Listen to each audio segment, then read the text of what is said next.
আর কত আর কত লুটতরাজ করবেন, লুটপাট করবেন। একবার আওয়ামী লীগের দোসররা সেই ইসলামী ব্যাংকটাকে ধ্বংস করে দিয়েছে।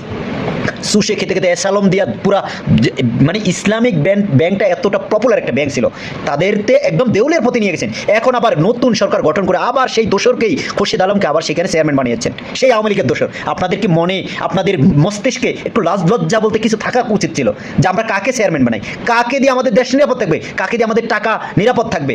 আরে আপনার তো মানে আপনাদের টাকা তো মারেন না, আপনার তো যারা রেমিটেন্স যোদ্ধা আছে তাদের টাকাকে ধ্বংস করে দিচ্ছেন। তারা বর্তমানে ইসলামী ব্যাংকে টাকা পাঠিয়ে দিলে তারা 1000 বার চিন্তা করে যে আমার টাকাটা আদৌ কি নিরাপদ হবে কিনা, আমরা কি টাকাটা নিরাপদে আমার ফ্যামিলি উঠাতে পারবে কিনা, ওই চিন্তা ভাবনা করে। প্লিজ আপনারা এটা করবেন না।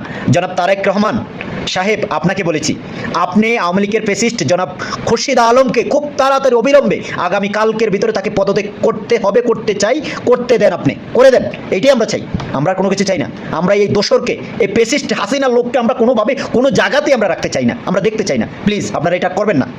ধন্যবাদ। ভিডিওটি ভালো লাগলে একটু শেয়ার করবেন। কেউ বর্তমানে টাকা পয়সা এখন পাঠাইতেই চায় না ব্যাংকে, ইসলামী ব্যাংকে, শুধু ওই সমস্যার কারণে। কি ভূত ঢুকিয়ে দিচ্ছেন মানুষের মনে, মানুষ আতঙ্কে আছে।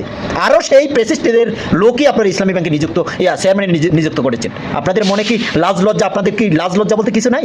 আপনারা কি করেন এগুলো? এটা ঠিক করেন না আপনারা। আপনাদেরকে মানুষ আজকাল বিশ্বাস করেন, শতকরা 80% লোক আপনাদেরকে দেখতে পারে না, শুধু আপনাদের অপকাঠামো, অপকর্মের কারণে। বিএনপিকে আমরা একটা সময় খুব ভালো জেনেছি, বিএনপি আমাদের লোকও, আমরা সারা বিএনপিকে সাপোর্ট করে আসছি। কেন আজকাল আপনাদের প্রতি আমরা অনীহা হয়ে গেছিলাম? কেন? শুধু আপনাদের এই অপব্যবহারের কারণে। আপনারাই হয়ে, মানে আপনারা সেই হাসিনা গ্রুপ হয়ে গেছেন।